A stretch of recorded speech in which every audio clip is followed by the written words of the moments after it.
हरपोनी गेली निशी निद्रा कैसी न देखो, नारायणी वसले घर निरंतर आनंद. प्रस्तुत चिंतनरूपी सेवेकरता निवडलेला अभंग जगदमान्य जगद्गुरु तुकोबराय यांच्या गाथा संहितेतील 4 चरणाचा अभंग आहे. या अभंगातून भगवत कृपा प्रसादाने संत महात्म्यांची भेट झाल्यानंतर त्या भेटीचा परिणाम तुकाराम महाराज या अभंगातून सांगतात. तुमच्या आणि माझ्या भेटीचा परिणाम जोपर्यंत तुम्ही शांत बसत नाही तोपर्यंत मला काही सांगता येत नाही. म्हणून परमार्थाचा विचार केला असता परमार्थामध्ये स्थित्यंतराला खूप किंमत आहे. जर तुमच्या जीवनामध्ये स्थित्यंतर होत नसेल तर परमार्थ करून काही उपयोग नाही. म्हणून परमार्थिक साधकाने स्थित्यंतराकडे लक्ष दिलं पाहिजे. तुकाराम महाराज म्हणतात की माझ्या जीवनाचं स्थित्यंतर झालं. मग काय स्थित्यंतर झालं त्यासाठी संपूर्ण अभंग सांगतात.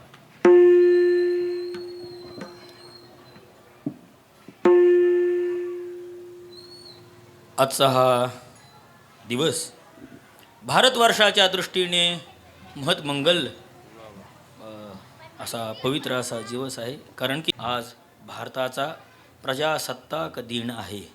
बरं का, मी या अभंगातून थोडं क्रांतिकारकांचं जीवन ज्या पद्धतीने असतं त्याच पद्धतीने संतांचं जीवन साधकाचं जीवन कसं असतं हे थोडं सांगण्याचा प्रयत्न करेल.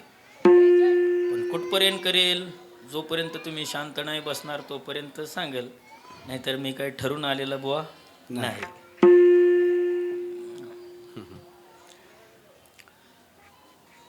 साधकच आपली साधना स्थिर करण्यासाठी, साधक आपलं जीवन साधनेच्या उच्चतम अवस्थेपर्यंत घेऊन जाण्यासाठी काहीतरी साधना करतो आणि त्या साधनेचा परिपाक म्हणून त्याला भगवत दर्शन संत दर्शन होतं. तद्वतच भारताला स्वातंत्र्य मिळण्यासाठी क्रांतिकारकांनी जे काही बलिदान दिलं, आहुती दिली, त्या आहुतीचं बलिदानाचा परिपाक म्हणून आपला भारत देश 1947 रोजी स्वातंत्र्य झाला. बरं का, मग क्रांतिकारक होणं जसं सोपं नाही तसं साधक होणं सुद्धा सोपं नाही. मग आता तुम्हाला क्रांतिकारकाचं आणि साधकाचं जीवन एकसारखं कसं आहे हे तुम्हाला थोडं पटवून देतो. बरं का, क्रांतिकारक होणं सोपं नाही तसं साधक होणं सुद्धा काही नाही सोपं नाही. पहिलं तर गोष्ट, ज्याला क्रांतिकारक व्हायचं आहे त्याने कोणती आपल्याला क्रांती करायची याच्या संबंधाने सुरुवातीला विचार करावा लागेल. कोणता विचार? आपल्याला काय क्रांती करायची, बरं का, याचा पहिला विचार करावा लागेल. दुसरं, मग त्या क्रांतिकारकांनी क्रांतीचा विचार केला तो देश स्वातंत्र्याचा केला. जसा देश स्वातंत्र्याच्या क्रांतीचा विचार क्रांतिकारकांनी केला म्हणून ते जगामध्ये क्रांतीवीर ठरले. बरं का, स्वातंत्र्याची त्यांनी क्रांती केली म्हणून त्यांना क्रांतीवीर असं म्हणू लागले. बरं का, जर क्रांतिकारक व्हायचा असेल तर पहिला मुद्दा आहे की त्याला क्रांती कोणती करायची हे ठरवावं लागेल. बरं का, क्रांतिकारक होण्यासाठी दुसरा मुद्दा आहे, आपल्याला क्रांतिकारक होताना घरादारावरती तुळशीपत्र ठेवावं लागेल. घरादाराचा त्याग करावा लागेल. दुसरं गोष्ट, क्रांतिकारक होताना आपल्याला आपल्या नावाचा त्याग करावा लागतो. क्रांतिकारक होत असताना आपल्या हितसंबंधाचा त्याग करावा लागतो. क्रांतिकारक होत असताना पहिला आपल्या मोबाईलचा त्याग करावा लागतो. क्रांतिकारक होत असताना आपल्याला कशाचा त्याग करावा लागतो हे तुम्हाला सांगतोय मी. बरं का, क्रांतिकारक होत असताना क्रांतिकारकांना स्वतःच्या देहाचा त्याग करावा लागला. ज्यावेळेस त्यांना त्यांच्या देहाचा त्याग करावा लागला त्यावेळेस ही क्रांती, हा देश स्वतंत्र झाला. अन्यथा आपला देश स्वतंत्र झाला नाही असं समजा. बरं का, माझं वाक्य जरा कोणाला कडू लागले तर लागेल, परंतु काही मला कोणाबरोबर सोयरीक करायची नाही आणि माझं काही स्टेटमेंट राजकीय हेतूचं बिलकुल नाही. बरं का, क्रांतिकारक आपलं ही भारतामध्ये क्रांती होत असताना कोणत्याही नेत्याने भारतामध्ये क्रांती केली नाही. मग क्रांती जी केली ना ती देशासाठी बलिदान देणाऱ्या माणसाने, क्रांतिकारकांनी क्रांती केलेली आहे. बरं का, का ते आमचे गुरुजी गुड म्हणायचे, ते देशासाठी लढले ते अमर हुतात्मे झाले. जे देशासाठी लढले ना ती लोक अमर हुतात्मे होऊन गेले बरं का. मी लहान असताना आमचे गुरुवर्य बंडातात्या महाराज कराडकर आम्ही सप्ताहाला जायचो बरं का. तर ते सप्ताहाला गेल्यानंतर मला कविता म्हणायला लावायचे. संप्रदायामध्ये काही कवितेला महत्त्व नाही, पण ते मला म्हणायला लावायचे बरं का. ते म्हणायला लावायचे म्हणून एकच मी सरळ म्हणून दाखवतो तुम्हाला. गे माय भूत जे मी फेडी न पांग सारे, आणि न आरतीला हे चंद्र सूर्य तारे. बरं, आई तुझ्या पुढे मी होतो अजून ताना, बरं, शब्दात सोड माझ्या आता हळूच पाना. मी पाय धूळ घेतो जेव्हा तुझी जराशी, माझी ललाट रेषा बनते प्रयाग काशी. बरं का, काय त्या शब्दांचा अर्थ बरं का सर्वसामान्याच्या विचारकक्षेच्या पलीकडचं आहे. परंतु असो, हे क्रांतिकारकांचं जीवन इतकं उज्ज्वल आहे, आपण त्याला शब्दामध्ये गुंफू शकत नाही. त्या क्रांतिकारकांच्या त्यागामुळे आज आपण इथे मंडपामध्ये व्यवस्थित बसत आहोत बरं का. नाहीतर लोक या इंग्रजांविषयी काय म्हणतात हे मला माहिती नाही, परंतु असं सांगतात बरं का. आता किती खरं किती खोटं मला माहिती नाही, परंतु भारताला नेहमी खरा इतिहासापासून वंचित ठेवलं आहे. भारताला नेहमी खऱ्या इतिहासापासून वंचित ठेवलं आहे. मग भारताचा एक काय काय खोटं लिहिलं आहे, त्या खोट्याचा सुद्धा एक नवीनच इतिहास तयार होईल की भारताच्या इतिहासामध्ये लोकांनी खोटं कसं बिंबवलं आहे बरं का. काय बिंबवलं आहे गुरुवर्य तात्या नेहमी सांगत असतात. ते म्हणतात की वास्को द गामा आपल्याला प्रकरण शिकवलं. काय वास्को द गामा प्रथम खलासी भारतामध्ये आला. काय आला?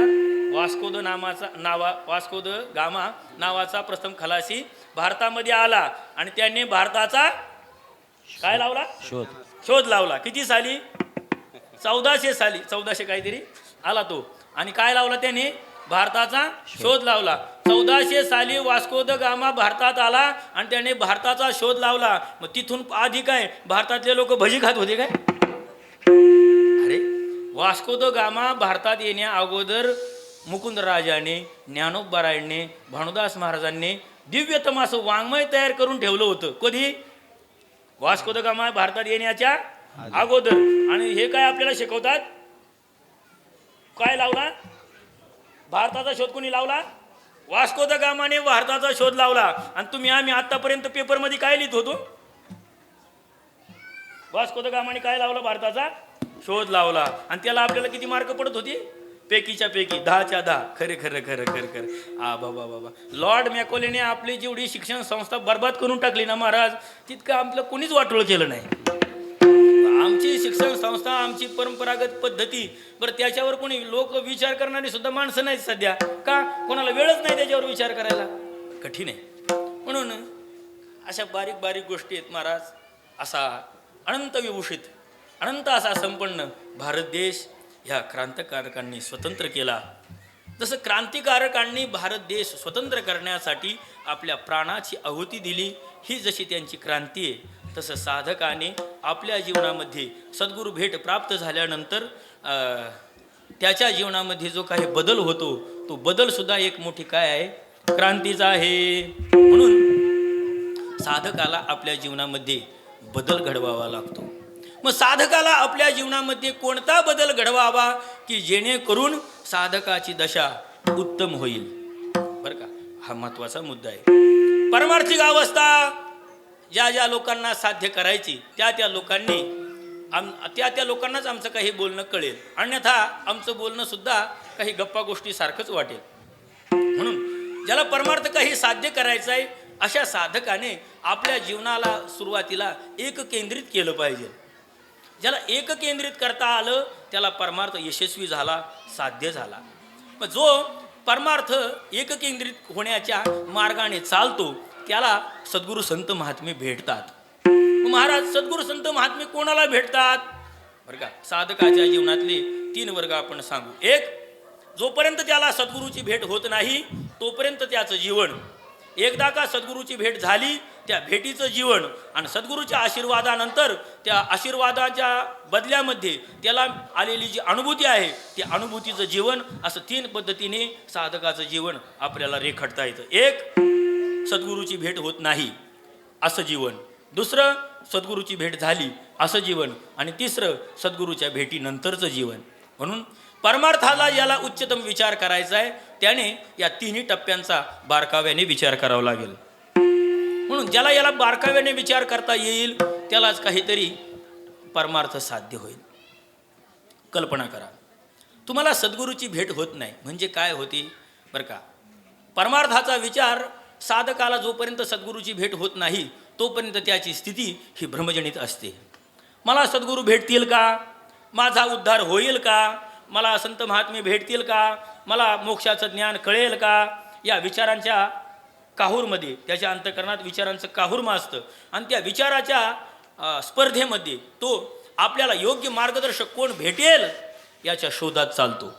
म्हणून तो शोधतो शोधतो शोधतो शोधतो आणि शोधल्यानंतर त्याला एक इच्छित स्थळ प्राप्त होतं. आणि ते इच्छित स्थळ म्हणजे संत महात्मे असतात बरं का. संत महात्मे असतात. ते संत महात्मे त्याच्या जीवनावर काय करतात बरं का. ज्ञानोबराय खूप गोड सांगतात, श्री गुरु सारिखा असता पाठीरा, श्री गुरु सारिखा असता पाठीरा,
महात्म्यांची भेट झाल्यानंतर साधकाला श्री गुरु पाठीराखे होतात.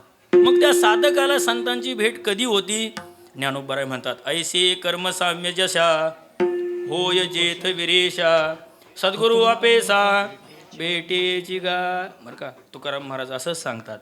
अर्थ काम चाडना हे चित्ता मानामान मोह माया मिथ्या वर्ते समाधानी जाणून नेनता साधू भेट देती तया अवचितारे. संत महात्मे साधकाला अवचित भेट देतील, पण कधी? साधकाची स्थिती तयार झाल्यानंतर, अन्यथा साधकाला भेट देऊ शकत नाही. आता साधकाची अवस्था झाली आणि साधकाला संत महात्म्यांची भेट झाली, इथपर्यंत मी तुम्हाला सांगितलं. आता एकदा संत महात्म्यांची भेट झाल्यानंतर ती भेट बरं का एक लौकिक दृष्टीने होते आणि दुसरी अलौकिक दृष्टीने होते.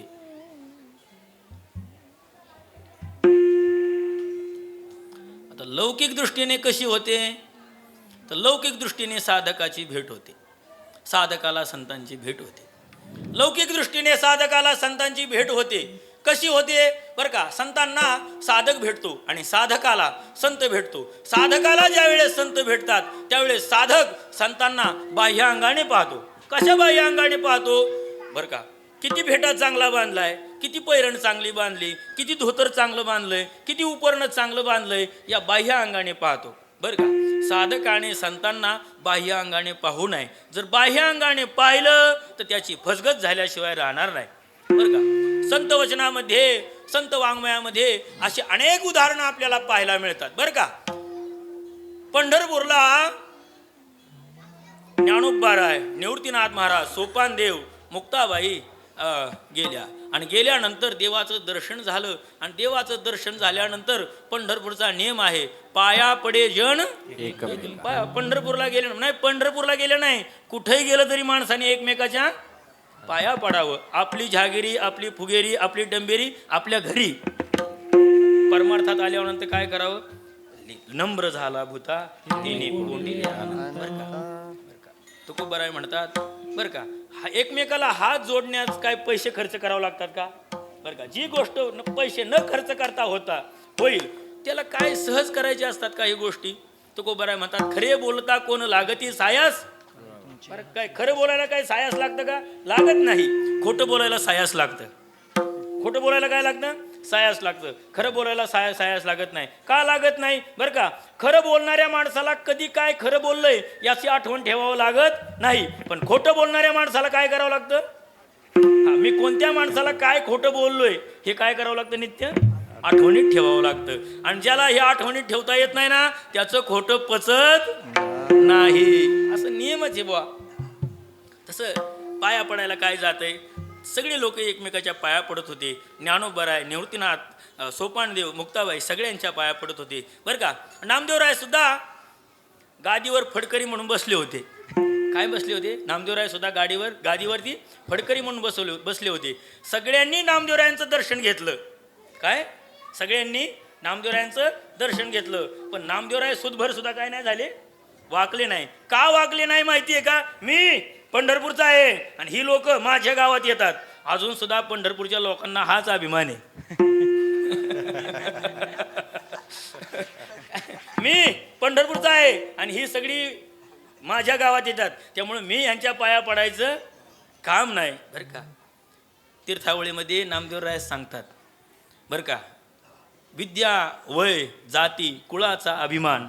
माणसाला कशाचा अभिमान असतो? विद्या. मी माझ्यासारखा पखवाजा कोणी नाही, मी माझ्यासारखा गायक कोणी नाही, मी माझ्यासारखा कीर्तनात झोपणारा कोणी नाही, माझ्यासारखा कीर्तनकार आहे कोणाला सांगता येते? विद्या. बरं का, विद्या, वय, जाती. महाराज, माणसाला विद्येचा अभिमान असतो, माणसाला वयाचा अभिमान असतो. बरं का, एखादा लहान मुलगा जर एखाद्या वयोवृद्ध माणसाला काही सांगायला गेला, तुझ्यापेक्षा 1000 पावसाळे खायले मी, सहज म्हणतो का नाही? वयाचा माणसाला अभिमान असतो. विद्या, वय, जाती, माणसाला जातीचा अभिमान असतो. मी खानदानी पाटील आहे. बरं का, काय अभिमान असतो का नाही? पण काय होतं? तुका म्हणे नरकी घाली अभिमान येतो. विद्या, वय, जाती, कुळाचा अभिमान, हे अभिमान असतात ना. तुकाराम आपली नामदेवराय सुद्धा याच अभिमानामध्ये गुरफडलेले होते. दर्शन घेतलं नाही. काय घेतलं नाही त्यांनी? दर्शन घेतलं नाही. खरं सांगा, माझा दृष्टांत संपला. ज्ञानोबाराय, निवृत्तीनाथ, मुक्ताबाई, सोपानदेव यांच्याकडे नामदेवरायांनी सूक्ष्म दृष्टीने पाहिलं का स्थूल दृष्टीने? कोणत्या दृष्टीने पाहिलं? अरे स्थूल दृष्टीने पाहिलं, चर्मदृष्टीने पाहिलं. बरं का, अष्टावक्र जनकाच्या सभेमध्ये अष्टावक्र आले. जनकाच्या सभेमध्ये कोण आले? अष्टावक्र आले. अष्टावक्राच्या सभेतील लोकांनी जनकाच्या सभेतील लोकांनी अष्टावक्राला सूक्ष्म दृष्टीने पाहिलं का स्थूल दृष्टीने पाहिलं? स्थूल दृष्टीने पाहिलं. कुबडा म्हणले, वाकडा म्हणले. हे कुठपर्यंत आहे? जोपर्यंत स्थूल दृष्टी आहे ना तोपर्यंत आहे. बरं का, अनेक लोकांना संत महात्मे भेटल्यानंतर सुद्धा त्यांना कळाले नाहीत. बाबांनो, तुमच्या आमच्या बरोबर संत महात्मे असतात, परंतु काय होत नाही? कळत नाही बाजी, कळत नाही. का कळत नाही? आपल्याला कळण्या इतकी बुद्धीचं सामर्थ्य नसतं, किंवा संत महात्मे आपल्या जवळ जरी असले तरी त्यांना पाहण्याचं आपल्याकडे सामर्थ्य नसतं. सामर्थ्य नसतं. उदाहरण देतात महाराज. जसं नामदेवरायांना ज्ञानोबराय, तुकोबराय समजले, ज्ञानोबराय, नामदेवरायांना निवृत्तीनाथ, सोपानदेव, मुक्ताबाई समजले नाही. जनकाच्या सभेतील लोकांना अष्टावक्र समजले नाही. देहूच्या गावातील मंबाजीबुवांना तुकोबराय समजले नाही. बरं का, मी मंबाजीबुवाचं, नामदेवरायांचं, जनकाच्या सभेतील लोकांचं सांगत नाही, मी तुमचं आमचं सांगतोय. खरं सांगा, आजपर्यंत आपल्याला कोणी सत्पुरुष, संत महात्मे, भगवंत भेटून गेले असतीलच. बरं का, आमचे गुरुजी एक वाक्य खूप चांगलं सांगायचे. ते म्हणायचे, माणसाच्या एकंदर आयुष्यामध्ये एकदा तरी त्याला संत भेट आणि एकदा तरी त्याला भगवत दर्शन होतंच. फक्त त्याचं सामर्थ्य नसतं की ते संत दर्शन आणि ते भगवत दर्शन त्याला पचवावं. इतकं त्याचं काय नसतं? सामर्थ्य नसतं. बरं का, कर्मसाम्य दशा होती आणि त्या साधकाला संतांची भेट होती. आणि मग एकदा का संतांची भेट झाली की त्याच्या जीवनामध्ये आमूलाग्र बदल होतो. मग तो बदल काय होतो? तुकोबराय तो बदल सांगतात. हरमणी गेली, हरमणी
साधकाला संत महात्म्यांची भेट झाल्यानंतर साधकाच्या जीवनामध्ये काय परिवर्तन होतं तर ते परिवर्तन सांगतात.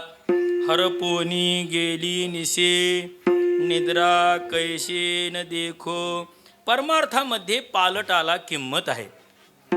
कसं काय तर व्यवहारामध्ये उदाहरण देतात. बरं का, तुकोबराय एका शेंदडाचं उदाहरण देतात. पिकलिया शेंद कडूपण गेले. बरं का, तुकोबराय म्हणतात आपल्याकडं पुणे जिल्ह्यामध्ये शेंदड नावाचं काय आहे? झाडे वेला असतोय चांगला. तो कसा असतोय? वेला असतो. आणि त्या वेलाला काय लागतात? शेंदड लागतात. आता ज्यांचा मुंबईमध्ये जन्म झालाय त्यांना काही शेंदड माहिती नाही. त्यांनी एकदा गावालाच यावं लागेल. बरं का, आता शेवटी येतात गावाला सगळे, पण ते शेंदड पाहण्यासाठी तरी काय यावं लागतंय? गावाला यावं लागतं. ते शेंदड नावाचं वनस्पती आहे. ती वनस्पती, ते फळ असं आहे, जोपर्यंत शेंदड कच्चा असतं, जोपर्यंत शेंदाड कच्चं असतं तोपर्यंत ते कडू असतं, आणि एकदा का शेंदाड पिकलं की ते अहो केळापेक्षा सफरचंदापेक्षा अजून मधापेक्षाही गोड लागतं. कशापेक्षाही? मधापेक्षाही गोड लागतं महाराज. पण कधी? पिकल्यानंतर. मला शेंदडाचं सांगायचं नाही, मला सांगायचे कोणाचं माहिती आहे का? जोपर्यंत तुमचा परमार्थ कच्चा आहे ना, बरं का, म्हणजे जोपर्यंत शेंदाड कच्चं आहे ना तोपर्यंत ते कडू लागतं ना. जसं जोपर्यंत तुमचा परमार्थ अपरिपक्व आहे ना तोपर्यंत तो समाजाला कडू लागणार. समाजाला जाऊ द्या, तो स्वतःलाच कडू लागणार. कसा लागणार? कोणाला? स्वतःलाच कडू वाटणार. महाराज म्हणतात बरं का, विषय विषयाचा पडिपाडू, गोड परमार्थ लागे कडू, कडू विषय तो गोडू, जीवासी झाला.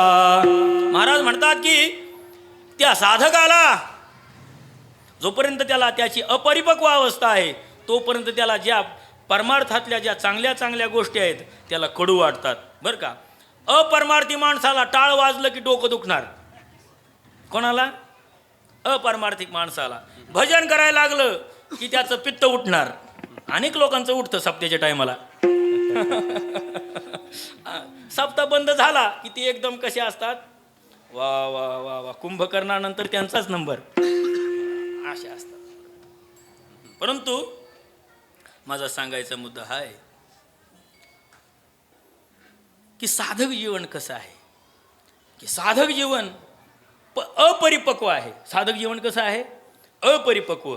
आणि जोपर्यंत त्याला पक्व दशा येत नाही ना तोपर्यंत त्याला गोडी येत नाही, गोडी येत नाही, गोडी येत नाही. महाराज म्हणतात गोडी येण्यासाठी माणूस मूळचाच गोड असावा लागतो. बरं का, खरं सांगा, साखर आहे, साखरेमध्ये मूळचीच गोडी आहे का नाही? साखरेमध्ये मूळचीच गोडी आहे का नाही? खरं सांगा काका, साखरेमध्ये मूळची गोडी आहे का नाही? मग साखरेमध्ये महाराजी जर मूळची गोडी आहे तर मग मग ही साखर आहे आणि ही गोडी आहे असं दाखवता येईल का?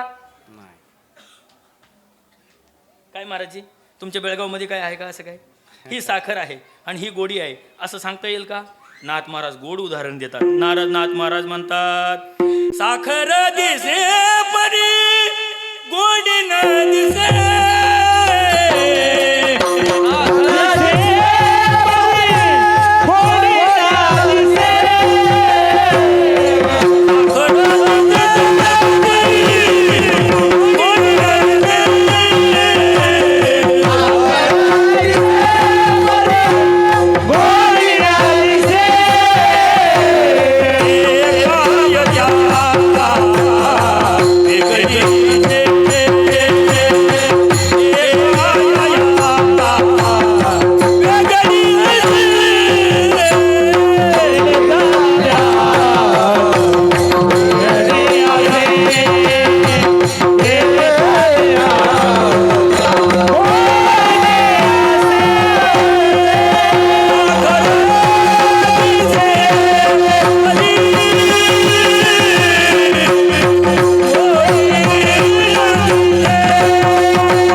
नाथ महाराजांचं अद्वैत प्रकरणातील अभंग आहे बरं का. नाथ महाराज असं सांगतात की साखर दिसती. काय दिसती? साखर दिसती. पण साखरेतली गोडी दिसती का? मग आता साखरेतली गोडी दिसत नाही पण अनुभव घेता येतो का नाही? येतो का नाही दादा? खरं सांगा, नाही कळलं तुम्हाला? नाही कळलं? बरं कळण्यासारखं सांगतो की एकदम साधं सोपं सांगतो. मंडळी दिसती का नाही? नाही नाही दिसत? मला वाटलं सगळे ब्रह्मचारीच बसलेत. मंडळी दिसते की नाही काका? नाही? ब्रह्मचारी आहेत का? मग इतकं घाबरता कशाला तुम्ही? मंडळी दिसते. हां, मंडळीचे बोल लागतात का नाही? लागतात काका तुम्हाला? बरं जाऊ दे. सांगायचंय तुम्हाला काही माहिती आहे का? ऐका, माझं रोज लोक आम्हाला भेटतात रोज. वा वा वा वा महाराजजी, आमची मंडळी ना एकदम सुंदर बरं का. बोलायला थोडी कडू आहे. काय म्हणतात? बोलायला थोडी कडू आहे पण वागायला सुंदर आहे. अरे रे रे, काय तिला कापायची होय? अरे बरं का, मला काय सांगायचे माहिती आहे का? माणसाचं जीवन असं आहे जसं साखरेचं जीवन आहे. साखर दिसते पण साखरेतली आपल्याला गोडी दिसत नाही. का दिसत नाही? जोपर्यंत आपण साखरेची गोडी अनुभवत नाही तोपर्यंत आपल्याला साखरेची गोडी कळत नाही. तसाच परमार्थ आहे. जोपर्यंत आपण परमार्थाचा अनुभव घेत नाही तोपर्यंत आपल्याला परमार्थाची चव कळत नाही. आणि एकदा का आपल्याला चव कळलेली नाही तोपर्यंत आपल्या अंतःकरणामध्ये काल बदल होतोय आणि काय बदल होत नाही याचं आपल्याला काय करत नाही? परिशीलन कळत नाही. मग अशी बैठकीत विषय झाला बरं का. बारकाव्याने माझे 2-4 शब्द ऐका. काय ऐका बरं का. तुम्ही तुमच्या जीवनाच्या लहानपणापासून आत्तापर्यंत परमार्थ करत असताल, चांगली गोष्ट आहे. परंतु तुम्ही परमार्थ करत असताना या परमार्थाचं काय केलं पाहिजे? परिशीलन केलं पाहिजे, ताळा केला पाहिजे, ॲनालिसिस केलं पाहिजे. काय केलं पाहिजे? काय ताळा केला पाहिजे? मी परमार्थात आल्यापासून माझं अंतःकरण कसं होतं? मी परमार्थात येण्याच्या अगोदर माझं अंतःकरण कसं होतं? आत्ता मी परमार्थ करतोय, माझं अंतःकरण कसं आहे? आणि आता मी परमार्थ उच्चतम अवस्थेमध्ये जाण्यासाठी मी अंतःकरण माझं कसं बनवलं पाहिजे? हे जोपर्यंत आपल्याला काय करता येत नाही, हे जोपर्यंत आपल्याला ताळा बांधता येत नाही ना तोपर्यंत आपल्याला काय होत नाही? परमार्थ यशस्वी होत नाही. काय यशस्वी होत नाही बरं का. आमचे गुरुजी परमपूज्य प्रातस्मरणीय वैकुंठवासी श्री गुरु डवरी गुरुजी एक वाक्य सांगायचे. डवरी गुरुजी काय म्हणायचे माहिती का? ते म्हणायचे सम आहे. आता सगळे गाणारे वाजवणारे लोक आहेत तिथं. काय आहे? सम आहे. सम या शब्दाचा अर्थ काय आहे? सम आहे. लई आपल्याला काही काय कशाची विचाराची परीक्षा द्यायची नाही. बरं काय सम बरं का. हा सम हा शब्द आहे ना इतका गमतीचा आहे.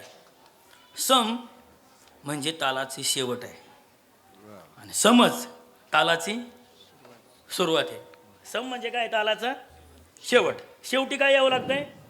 समेवर यावं लागतंय बरं का. किती चांगला गायक आला बरं का, बरं का, किती चांगला गायक बरं का. आता लोकांचं गोड गैरसमज आहे केस वाढवलं म्हणजे गायक होतो. लोकांचा गैरसमज आहे इथपर्यंत धोतर घातलं म्हणजे काय, ते शर्ट घातलं म्हणजे काय होतं? गायक होतो. नाही नाही नाही नाही बरं का. तुम्ही चांगले गायक कधी होऊ शकाल बरं का, बरं का. तुमच्या दोषाविषयी तुमच्या घशातील दोषाविषयी तुम्ही जर आतूनात प्रयत्न केले त्या घशातील दोषांचं निवारण करण्यासाठी तरच तुम्ही उत्तम गायक होऊ शकाल. तुम्ही चांगले पखवाजे कधी होऊ शकाल बरं का. तुमच्या हातातील जे दोष असतात काय असतात? एकच बोल आहे तो आपल्याला दुसरं जातीमध्ये, तिसरं जातीमध्ये, चतुर्थ जातीमध्ये, संकीर्ण जातीमध्ये कसा वाजवता येईल बरं का. काय तो द्रुतलयमध्ये कसा वाजवता येईल, तोच गडंतलयमध्ये कसा येईल, तो मध्यलयमध्ये कसा येईल, काय करावं लागेल त्याला? अरे अभ्यास. कारण अभ्यास तू का म्हणे अभ्यास पाहिजे ना. स्वर लावताना काय दिसलं पाहिजे महाराजजी? स्वर दिसला पाहिजे. काय दिसला पाहिजे? स्वर दिसला पाहिजे. उत्तम गायकाचं लक्षण काय माहिती का काका? उत्तम गायकाचं लक्षण, ज्या गायकाला आपण गातो ते डिझाईन करता आलं. म्हणजे आपण जे गातोय ते जोपर्यंत त्याला शब्दबद्ध करता येत नाही ना तोपर्यंत तो उत्तम शिकलेला गायक नाही. त्याला काय करता आलं पाहिजे? शब्दबद्ध करता आलं पाहिजे. एखादा बोल वाजवला तर तो बोल तुम्हाला काय करता आला पाहिजे? शब्दबद्ध करता आला पाहिजे. तरच तुम्ही पहिला बोल त्यात नवीन काहीतरी टाकून दुसरं नवीन निर्मिती करू शकता. मी हे व्यवहारातलं मी काही ताल वाजवायचं तुम्हाला काही पखवाज वाजवायला शिकायला आलो नाही. मला सांगायचा मुद्दा काय माहिती आहे का, तुम्ही केलेला परमार्थ यशस्वी होण्यासाठी तुमच्या अंतःकरणामध्ये काय काय बदल झालेत त्याचं तुम्हाला काय करावं लागेल, गणित करावं लागेल. तुकोबराय म्हणतात ज्याच्या जीवनामध्ये गणित नाही त्याचा परमार्थ यशस्वी आहे. तुका म्हणे ताळा नाही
नाही त्याची कळा ताळा पाहिजे बरं का. तुकाराम महाराज एक दिवस देहूवरून आळंदीला दर्शनासाठी आले आणि दर्शनासाठी ज्ञानोबारायांचं दर्शन व्हावं हे प्रत्येकालाच वाटतं. तसं तुकाराम महाराजांना सुद्धा काय वाटलं, मला ज्ञानोबारायांचं दर्शन व्हावं. आणि ज्ञानोबारायांच्या दर्शनासाठी तुकोबराय आळंदीला आले आणि आळंदीला आल्यानंतर तुकोबराय ज्ञानोबारायांचं दर्शन घेतात. श्री संताची या माथा चरणावरी साष्टांग हे करी दंडवत तुकोबराय दर्शन घेतात आणि दर्शन घेऊन तुकोबराय ज्ञानोबारायांच्या प्रांगणामध्ये बसतात. काय बसतात, ज्ञानोबारायांच्या जे प्रांगण आहे. आता पूर्वी काही तितकं प्रांगण नसेल, ते तुकोबरायांनी जे ज्ञानोबारायांचं जितकं मंदिर बांधलेलं असेल ते आतमधला गाभारा आहे ना, ते तुकाराम महाराजांनी बांधलेलं आहे. पहा, ते मंदिराच्या आवारामध्ये तुकोबराय बसलेले असतील आणि बसलेले असल्यानंतर तुकोबराय असं काही इकडे तिकडे पाहतात. एक चिमण्यांचा थवा तुकाराम महाराजांच्या जवळ आला आणि तुकाराम महाराजांच्या जवळ आल्यानंतर तुकाराम महाराजांची कल्पना करा, तुकाराम महाराजांची आणि त्या चिमण्यांची नजरानजर झाली आणि नजरानजर झाल्यानंतर त्या शांत असलेल्या चिमण्या तुकाराम महाराजांना पाहिल्यानंतर उडून निघून गेल्या. काय गेल्या, उडून निघून गेल्या. तुकाराम महाराजांच्या डोळ्यात पाणी यायला लागलं. का पाणी यायला लागलं? तुकाराम महाराज म्हणतात मी परमार्थ करतोय आणि मी परमार्थ करत असताना या चिमण्यांना बरं का माझ्यामध्ये वैरभाव आला.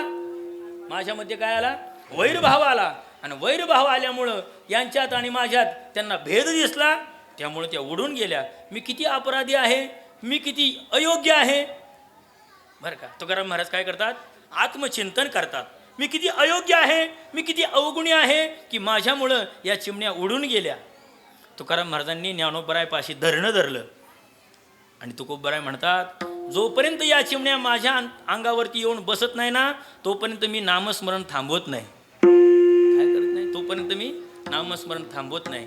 प्रसंग असा झाला, तुकोबराय इतकं नामस्मरण करतात, इतकं नामस्मरण करतात, इतके विधेय होऊन जातात की त्या गेलेल्या चिमण्या परत अंगावर येऊन बसतात. तुकोबराय अभंग लिहितात, अवघी भूते साम्य आली देखली म्या कै होती विश्वास तो खरा मग पांडुरंग कृपेचा. अवघी भूते साम्य आली, हे जग जगनो हे अवघा जनार्दन, अशी त्या अवस्था होती. खरं सांगा, तुकाराम महाराजांना चिमण्या उडून गेल्या तर त्यांना काळजी पडली. कोण? तुकाराम महाराजांच्या जीवनामध्ये चिमण्या उडून गेल्या तर त्यांना काळजी पडली. आमच्या जवळून माणसं थवेच्या थवे निघून जातात, आमच्या जवळून घराच्या घरं फुटतात, आम्हाला काळजी पडते का? का काहीच वाटत नाही, काहीच वाटत नाही. का? आम्ही काय केलं नाही अशाच हे भूमिकेमध्ये असतात. साधक अवस्था आपल्या जीवनामध्ये काय बदल घडतोय या बदलाकडे विशेष लक्ष देतात. तुकाराम महाराज म्हणतात, मला सद्गुरू संतांची कृपा झाली आणि माझ्यामध्ये बदल झाला. तो कोणता बदल झाला? हरपोनी गेली निशी. निशी माझ्या जीवनामध्ये जो अंधार होता तो अंधार नाहीसा झाला.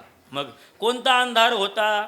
बरं का, ह्या भारताला हे भारत पारतंत्र्याच्या अंधारामध्ये होता. स्वातंत्र्य सैनिकांनी काय केलं? या पारतंत्र्याच्या अंधारातून स्वातंत्र्याचा सूर्योदय या समाजाला दाखवला. जसं स्वातंत्र्य सैनिकांनी पारतंत्र्यातून समाज स्वातंत्र्याकडे आणला, तसं साधकाच्या जीवनामध्ये सुद्धा पारतंत्र्य होतं. ते कशाचं? तर अविद्येचं होतं. आणि तो अविद्ये त्या काय झालं? सद्गुरू संत महात्म्यांची भेट झाली आणि सद्गुरू संत महात्म्यांची भेट झाल्यानंतर अविद्या नाहीशी झाली. ज्ञानोबरायांचा एक प्रसिद्ध अभंग आहे. ज्ञानोबराय असं म्हणतात, अविद्या निशीचा लोटला प्रहर, रजेसी मिळाला तन अंधार, प्रबोध झाला उठले यादव वीर. अविद्या निशीचा लोटला प्रहर. महाराज म्हणतात, सरलीसे अविद्या रात्री, जागा होई रवी किरणा. ज्ञानोबरांचा अभंग आहे. घरी गेल्यावर गाथा उघडून पहा, पण त्या गाथ्यात असला पाहिजे. जुने जेवढे गाथे 100 वर्षापूर्वी प्रसिद्ध झालेले, त्या 100 वर्षापूर्वी प्रसिद्ध झालेल्या गाथ्यांमध्येच हा अभंग सापडतो. बरं का, ज्ञानोबराय म्हणतात, उठी उठी गोपाळा उघडी स्वरूप लोचना. हे गोपाळा उठ, तू स्वरूप लोचन उघड. का स्वरूप लोचन उघड? हे सांगताना ज्ञानोबराय म्हणतात, सरलीसे अविद्या रात्री, जागा होई रवी किरणा. उठी उठी गोपाळा उघडी स्वरूप लोचना. साधकाच्या जीवनामध्ये अविद्या म्हणजे अज्ञानाची रात्र असते. त्या अज्ञानाच्या रात्रीमध्ये तो प्रबुद्ध अवस्थेमध्ये घोरत असतो. काय असतो? अज्ञानाच्या रात्रीमध्ये तो साधक प्रबुद्ध अवस्थेमध्ये घोरत असतो. परंतु एकदा का त्याला संत संघाचा स्पर्श झाला, संत संघाचा सूर्योदय त्याच्या अंतःकरणामध्ये उगवला. बरं का, ज्ञानेश्वर महाराज श्री गुरूंना काय म्हणतात? जय जय आचार्या समस्त सुरवर्या, प्रज्ञा प्रभात सूर्या सुखोदया. काय म्हणतात? प्रज्ञा प्रभात सूर्या सुखोदया. ज्ञानोबरायांनी आपल्या श्री गुरुला प्रज्ञा प्रभात सूर्य म्हणलंय. बरं का, हा सूर्य उगवतोय पण जगात उगवतोय, पण श्री गुरु रूपी सूर्य जगात न उगवता माझ्या प्रज्ञेमध्ये म्हणजे माझ्या बुद्धीत उगवतं. खूप गोड चिंतन आहे, पण आता ते कळणाऱ्याला आहे. नाही तर ईडीला सासरण माहेर कळणाऱ्याला. ज्ञानेश्वर महाराज प्रज्ञा प्रभात सूर्या सुखोदया. महाराज साधू संतांची भेट झाल्यानंतर साधक सुखासारखा होतो, सुखरूप होतो. म्हणून हरपोनी गेली निशी, त्याची झोप नाहीशी झाली. मग आता झोप नाहीशी झाली, निद्रा कैसी न देखो. बरं का, काय आता आम्ही निद्रेला पाहतच नाही. मग निद्रा पाहत नाही म्हणजे काय पाहत नाही? आम्ही झोप पाहत नाही असा अर्थ करायचा नाही. आम्ही दुःखाला, आम्ही अज्ञानाला पाहतच नाही. अर्थ काय करायचा? एकदा का सद्गुरू संतांची भेट झाली की सद्गुरू संतांच्या भेटीनंतर साधकाच्या जीवनामध्ये दैन्य दुःख आम्हाला येती जवळी, दहनय होळी होती दोष. त्यांना दैन्य दुःख त्याच्या जवळ येत नाही. काय येत नाही? दैन्य दुःख आम्हा न येती जवळी. बरं का, दहनय होळी होती दोष. दैन्य दुःख याची होळी होऊन जाते आणि दैन्य दुःखाची होळी होऊन झाल्यामुळे त्याच्या जीवनामध्ये अविद्या प्रवेश करत नाही. हरपोनी गेली निशी, रात्र नाहीशी होती, रात्र नाहीशी झाली. मग काय होतं? बरं का, तुकाराम महाराज नाटात सांगतात, रवीच्या नावे निशिका नास, उदय होताची प्रकाश. आता आम्हा कैसा दोष आता आम्हा कैसा दोष तू जगदीश कैवारी कैवारी. अभंगाची सुरुवात आहे. बर्वे झाले आजीवरी नाही पडलो मृत्यूच्या आहारी. वाचून आलो येथवरी उरले ते हरी तुम्हा समर्पण. दिला या काळी अवकाश कार्याकारण उरले शेष नाही पडले आयुष्यानाश. कार्याकारण उरले शेष गेले ते भूस जाऊ परत. बोडणे खोटे पावता थडी स्वप्ने झाली ओढा ओढी. नाचली जागृती घडी साच जोडी शेवटी गोड घास. पुढे महाराज म्हणतात तुम्हा पावविली हाक तेने निरसला धाक. तुमचे भागते हे कौतुक जे शरणागत रोज लक्षावे. रवीच्या नावे निशीचा नाश. अरे पाठच हे रवीच्या नावे निशीचा नाश. उदय होताची प्रकाश. काय आता आम्हा कैसा दोष तू जगदीश. आता जळो देह सुखदंभमान न करी तयासे साधन. महाराज म्हणतात आता जळो सुख देहदंभमान हे सगळं जळू दे पण कशी कधी. रवीच्या नावे निशीचा नाश. बरं का तुकाराम महाराज गात ह्यात अजून एक अभंग आहे. निशांत महाराज जाऊन घरी पहा बरं का. काय म्हणतात सवे असता धनी आड येऊ न शके कोणी नलगे विनवणी पृथकाची करावी. या अभंगाची सुरुवात आहे. रवीचा प्रकाश झाल्या घडी निशी नाश. या अभंगाची सुरुवात आहे बरं का. घरी जाऊन गाथा जाऊन पाहून घ्या बरं का. जी माणसं कीर्तनानंतर घरी जाऊन गाथा ज्ञानेश्वरी वाचतात ना त्यांनाच कीर्तन 1% समजतं. कोणाला कीर्तना. अरे कीर्तन म्हणजे अभ्यासाचं काय आहे माहिती आहे का. प्रश्नपत्रिका आहे. ही प्रश्नपत्रिका कीर्तनात सोडवायची नसती घरी गेल्यानंतर सोडवायची असती. लोकांना कीर्तन प्रवचन म्हणजे काय वाटतं सासू सुनेचा तमाशा. असं काही वाटत नाही. कीर्तन प्रवचन ही अशी साधना नाही. तुकाराम महाराज म्हणतात की आम्हाला सद्गुरू संतांची भेट झाली आमच्या जीवनात परिवर्तन झालं. हरपोनी गेली निशे निद्रा कैसी न देखो. आता संत महात्म्यांची भेट झाली आणि त्या संत महात्म्यांच्या भेटीनंतर संतांनी कृपा केली. ती काय कृपा केली तुकोबा नारायण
वसले घर निरंतर आनंद.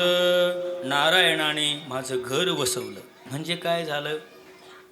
सद्गुरू संत महात्म्यांची कृपा झाली आणि सद्गुरू संत महात्म्यांची कृपा झाल्यानंतर माझ्या अंतकरणामध्ये जे काही किलमिष होतं, माझ्या अंतकरणामध्ये काम, क्रोध, लोभ, मद, मत्सर नावाचे जे काही विकार होते ते विकार नाहीसे झाले. आणि विकार नाहीसे झाल्यानंतर काय झालं?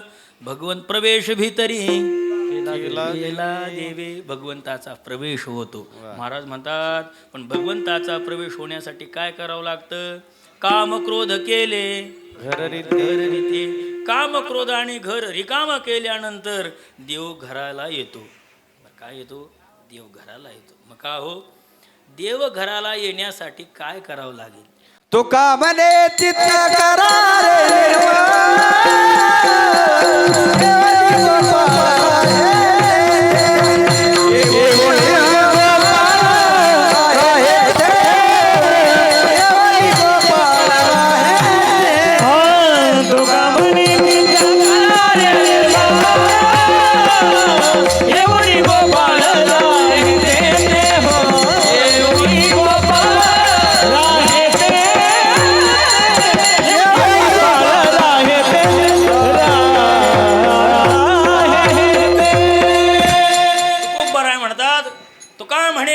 करारे निर्मळ येवोने गोपाळ राहे तेथे. सुरुवातीला चित्त निर्मळ करावं लागेल. मग कसं? निर्मळ चित्ते झाले नवनीते, पाषाणा पाझर फुटती रे. निर्मळ चित्त झालं पाहिजे बरं का. परमार्थाची खूण काय आहे? तर परमार्थाची मुख्य खूण आहे साधकाचं अंतकरण निर्मळ झालं पाहिजे. निर्मळ अंतकरण झालं म्हणजे काय? अंतकरण निर्म्याने धुतलं असं नाही बरं का. तुम्हाला एक गंमत सांगू का? तुमचे शर्ट, तुमचे कपडे निर्म्याने धुतले आणि चांगले खादीचे कपडे घालून तुम्ही कीर्तनाला पुढे येऊन बसले म्हणजे तुम्ही चांगले श्रोते, चांगले कीर्तनकार, चांगले वक्ते असं काही नाही बरं का. असं काही नाही. कपड्यावर परमार्थ बिलकुल नाही. काही नाही, काही नाही परमार्थ. कपड्यावर जर परमार्थ असेल तर भिंतीला कोणते कपडे होते? कपड्यावर जर परमार्थ असेल तर रेड्याला कोणते परमार्थ होते? कपडे होते का रेड्याला? बरं का, रेड्याला कपडे नव्हते, भिंतीला कपडे नव्हते.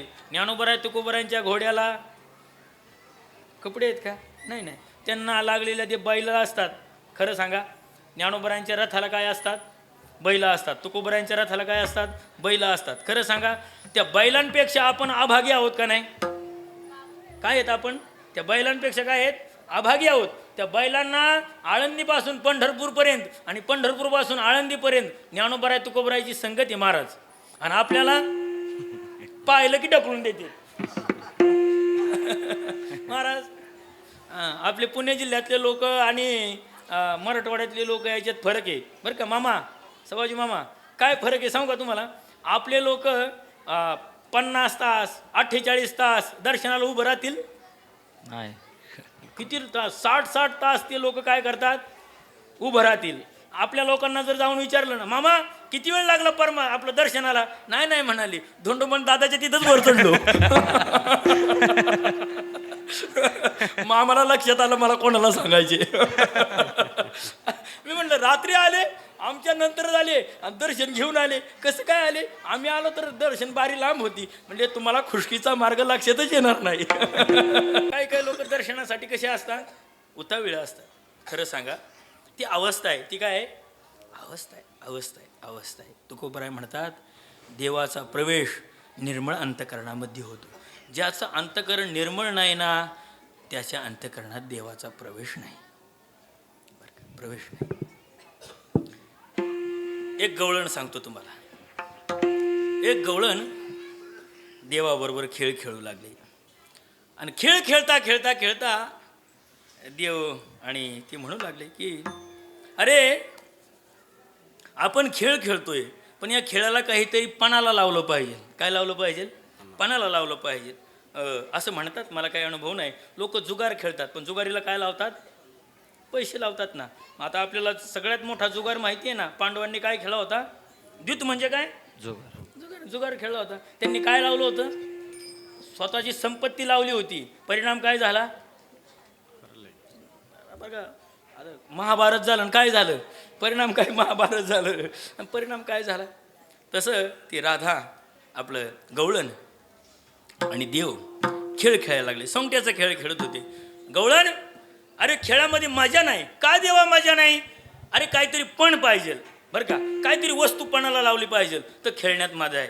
देवा, अरे तुझा परमार्थ करता करता, तुझं नामस्मरण करता करता माझ्याकडे तर काहीच शिल्लक राहिलं नाही बरं का. काय परमार्थ करणाऱ्या माणसाकडे काही शिल्लक राहत नाही. देवा, तुझं नामस्मरण, तुझा परमार्थ करता करता, तुझी सेवा करता करता माझ्याकडे काहीच शिल्लक नाही. देव काय म्हणतो, तुझं वाक्य चुकलंय, माझ्याकडे काही शिल्लक नाही पण मी आहे ना. काय मी म्हणजे काय, तू अजून शिल्लक आहे ना, तुझ्याकडे काय नाही पण कोण शिल्लक आहे, तू शिल्लक आहे. म्हणलं चालल, मी कोणाला लावलं, मी डावावर लावलं तर चालल, हो हो, पण मी डावावर लावून चालल. ती गवळण सुद्धा देवाचं बारसं जेवलेली होती बरं का, कुठली होती, अवदरची होती ती.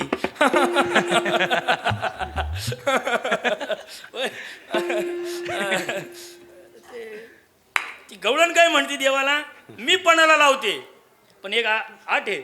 म्हणले काय काय आठ आहे, जिंकले तर तू माझा, जिंकले तर तू माझा आणि हरले तर मी तुझी.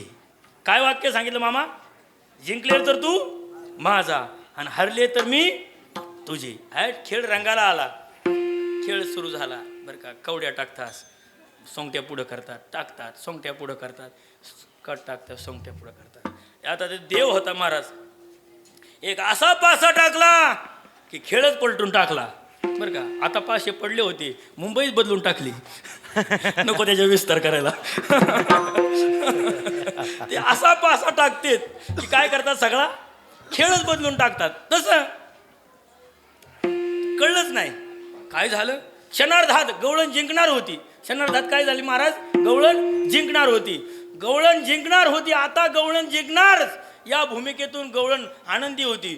देवाने असा काही एक पासा टाकला महाराज, क्षणार्धात गवळण चितपट हरली. गवळण हरल्यानंतर काका तुम्ही सांगा बरं, तुमच्याकडे हरलेली पार्टी गुलाल उधळते का जिंकलेली, कोणती, जिंकलेली आहे ना का. तुम्ही इतकं का घाबरताय मग, जिंकलेली पार्टी काय करते, गुलाल उधळते आणि हरलेली पार्टी शांत. आता ते हरलेले काय कीर्तनात सांगायचं असतं काय करते तो ते व्यवस्थित आपलं चांगलं औषध घेतो निवडून झोपतो. आता तसं ते हरलेली पार्टी होती. पण ती नेमकं गडबड अशी झाली महाराजी, नेमकं गडबड काय झाली माहिती आहे का, देवाची पार्टी जिंकली, गवळणीची पार्टी हरली. नेमकं गवळण उड्या मारायला लागली आणि देवाचं तोंड सुंकलं. गवळण काय मारायला लागली, उड्या मारायला लागली आणि देवाचं तोंड सुकलं. देवाला प्रश्न पडला, मी खरंच योग्य मतदानाने आलोय का. मी आपलं देवाचं सांगतोय, मी कशाला कोणाचं सांगतो, मी साधा माणूस आहे राव. देव म्हणायला लागला, अरे नेहमी जिंकलेली पार्टी उड्या मारतात होत असती, मी तर शांत आहे पण गवळण उड्या मारते. याचा अर्थ गवळणीकडे काहीतरी असं गोष्ट आहे की त्याच्यामुळे ती आनंदच झालेली आहे. देव हळूच गवळणीकडे जातात आणि गवळणीकडे गेल्यानंतर देव गवळणीला म्हणतात, का ग गवळणी, मी जिंकलेलो आहे आणि तू हरलेली आहे, तरी सुद्धा मी माझं तोंड सुकलेलं आहे का, कारण तू उड्या मारते. बऱ्याच लोकांचं तोंड दुसरे उड्या मारतात म्हणून सुकतं. बऱ्याच लोकांचं तोंड कशामुळे सुकतं, दुसरे उड्या मारतात म्हणून सुकतं. ते देवाचं असं परिस्थिती झाली. देव त्या गवळणी उड्या मारतात म्हणून त्याचं तोंड सुकलं. देव त्या गवळणीला विचारतो, का ग गवळणी, तू हरली पण तू उड्या मारते, पण मी जिंकलोय पण माझं तोंड उदास झालंय तू उड्या मारते म्हणून. देवा, अरे तू जगाला फसवतो, आज मी तुला फसवलं. अरे टाळ्या नका वाजू, आपलं काही पुढे राहायची सभा नाही. ती काय म्हणते गवळण म्हणते, देवा तू जगाला फसवतो, आज मी तुला फसवलं. देव म्हणतात, मी जगाला फसवतो आणि तू आज मला फसवलं कसं. अरे म्हणले, मी पणाला काय लावलं, म्हणले मला लावलं. आणि वाक्य काय सांगितलं, जिंकलं तर तू माझा आणि हरले तर मी तुझी. तुला पण लावतानीच कळलं नाही, जिंकले काय आणि हारले काय मी तुझ्या बरोबरच आहे. मी काय तुझ्या बरोबर आहे. हे बरोबर असणं म्हणजे काय आहे? नारायणी वसले घर, नारायणी वसले घर, नारायणी वसले घर, नारायणी वसले घर,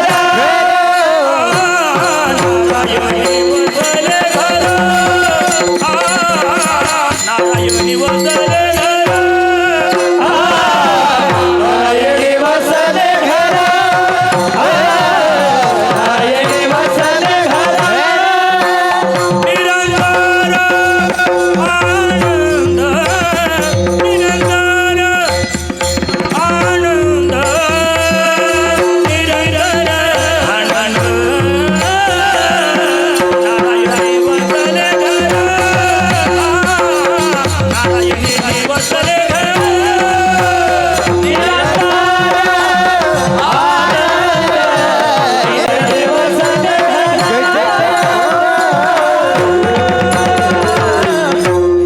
महाराज, एकदा का देवाचा प्रवेश अंतःकरणामध्येच होतो बरं का. देवाचा प्रवेश गोकुळामध्ये झाल्यानंतर गोकुळाची स्थिती काय झाली? गो म्हणजे इंद्रिय. गो काय करा? गो म्हणजे इंद्रिय. इंद्रियांची स्थिती काय झाली? किती गोड सांगतात. चिंता ते पळाली गोकुळा बाहेरी, प्रवेश भीतरी केला देवे. देवाला घरा नंदाची या गावा, धन्य त्याच्या दैवा दैव आले. आले अविनाश धरोणी आकार, दैत्याचा संहार करावया. करावया भक्तजनाचे पाळन. आले रामकृष्ण गोकुळासी, गोकुळी आनंद प्रगटले सुख निर्भर हे लोक घरोघरी. घरोघरी झाला लक्ष्मीचा वास, दैन्य दारिद्र्यास तास आला. आला नारायण तयाच्या अंतरा, दया क्षमा नरा नारी लोका. लोका गोकुळीच्या झाले ब्रह्मज्ञान, केली या वाचून जपतप. जपतप काय करावी साधने, तेच्या नारायणे कृपा केली. केली नारायण आपुले अंकित, तोची त्याचे हित सर्व जाणे. सर्व जाणे एक विष्णू साच खरा, अनेक दुसरा नाही नाही. नाही भक्ता तुझे तिही त्रिभुवनी, एका चक्र पाणी वाचून द्या. त्याच्या सुखासंगे घेती बर्ववास, तुका म्हणे आस तेजोनिया. ज्याला कीर्तन करायचे त्याला कमीत कमी बाळकिडा तरी पाठ पाहिजे, नाही तर तो बाळकिडा पाठ करण्याऐवजी क्रीडेतील बाळपणा असं दाखवतो सगळं. आता जाऊ द्या, ते काही सांगण्यासारखं गोष्ट राहिली नाही. तुकोबाराय म्हणतात, देवाचा प्रवेश अंतःकरणात झाल्यानंतर नारायणी वसले घर. बरं का महाराज, देवाने घर. जनाबाईंचा गोडा अभंग आहे. जनाबाई काय म्हणतात? धरिला धरिला पंढरीचा जोर, गळा बांधून या दोन, गळा बांधून या दोर. धरिला धरिला पंढरीचा चोर, हृदयी बंदे गाणा गेला. विद्याला आत गोंडीला, धरिला धरिला पंढरीचा चोर. तो चोर पकडावा लागतो. त्याचं हृदयामध्ये काय करावं लागतं? त्याला कोंड कोंडूनी धरीन जीवे, त्याला कोंडून ठेवावं लागतं बरं का. तर देवाला जसं कोंडून ठेवावं लागतं ना, तर साधना अवस्थेमध्ये इंद्रियांना सुद्धा कोंडून ठेवावं लागतं.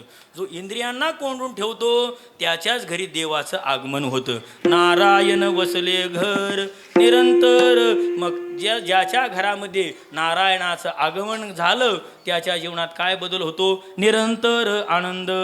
त्याच्या जीवनामध्ये निरंतर निरंतर निरंतर बरं का, आनंदाला पारावार होत नाही. विठोबा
वसले घर, दोन अर्थ करा बरं का.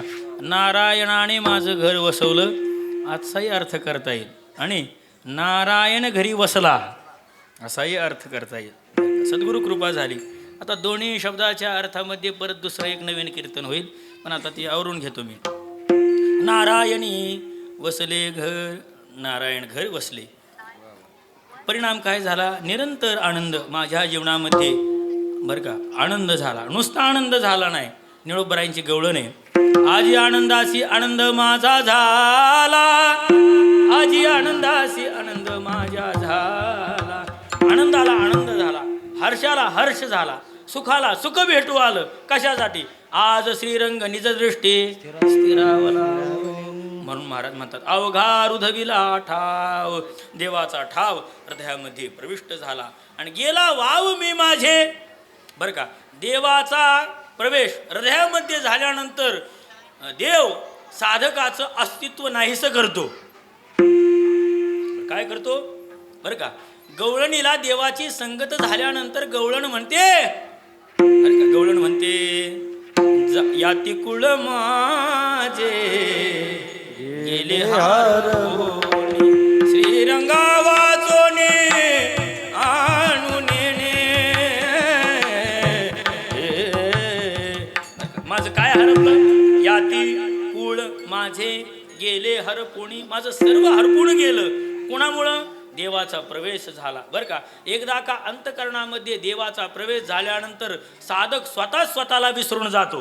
बरं का, जो साधक स्वतःला विसरून जातो तो साध्य अवस्थेपर्यंत पोचला असं समजावं. तुकोबरा म्हणतात अवघा हृदविला ठाव, गेला वाव मी माझे. महाराज म्हणतात की एकदा मी आणि माझं, बरं का, 5व्या अध्यायामध्ये ज्ञानोबरायांनी संन्यासाची व्याख्या सांगितली. कोणाची? संन्यास कशाला म्हणता? बरं का, तर न्यायस नित्य संन्यासी सकर्म कर्माभुभो याच्यावर सांगताना ज्ञानेश्वर महाराज म्हणतात आणि मी माझी आईशी आठवण, विसरले जयाचे अंतःकरण, पार्था तोची संन्यासी जाण निरंतर. आली याची शेन करी, गेली याची घंटी न करी धरी, जैसा सुनिश्चळू अंतरी मेरू जैसा.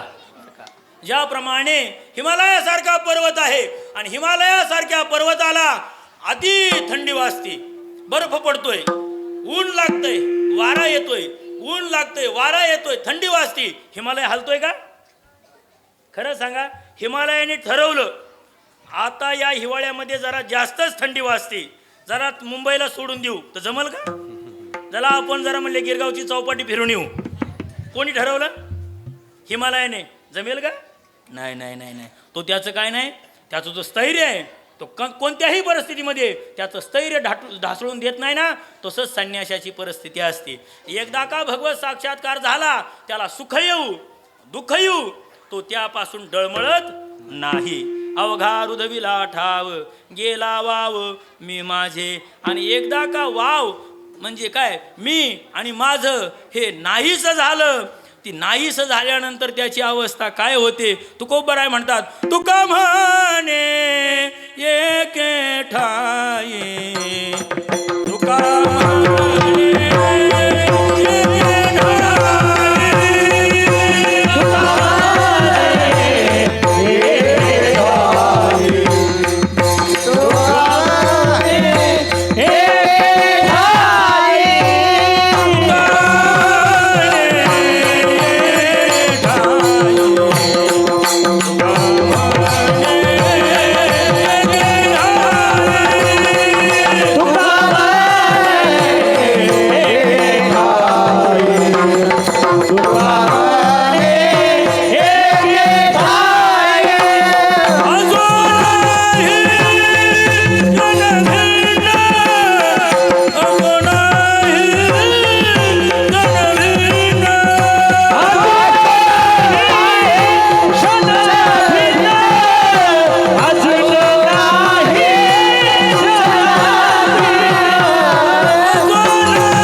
ठिकाणी बरं का.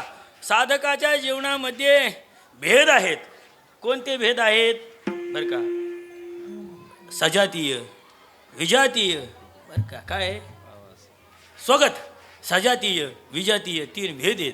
या भेदापासून, या 3 भेदांच्या ठिकाणी राहिलो नाही, मी एका ठिकाणी आलो. तो का म्हणे एके ठाई, म्हणजे काय. अवघियाचा करोनी मेळा, तुझं गोपाळा तुझं डोळा राखिले. तुकोबाराय म्हणतात, तुका म्हणे एके ठाई. या सर्वांना स्वगत, सजातीय, विजातीय भेदांना आम्ही एकत्र केलं. आणि एकत्र केल्यानंतर काय झालं. असो नाही क्षण भिन्न, त्यापासून, त्या देवापासून आम्ही क्षणभरासाठी सुद्धा वेगळे होणार नाही. का वेगळे होणार नाहीत. नारायणी वसरे घर निरंतर आनंद.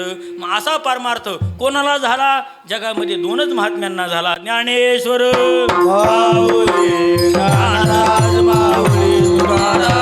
यथामती यथावकाश अभंगावर काही बोलण्याचा प्रयत्न केला. झालेली चिंतनरूपी सेवा गुरुनाम गुरुवर अखंड समाधिघन धर्माजी महाराज गोरेकर, आमचे गुरुवर्य प्रातस्मरणे वैकुंठवासी श्री गुरु विठ्ठल महाराज घुले बाबा यांच्या ठिकाणी समर्पित करतो. विठ्ठल जय जय विठ्ठल.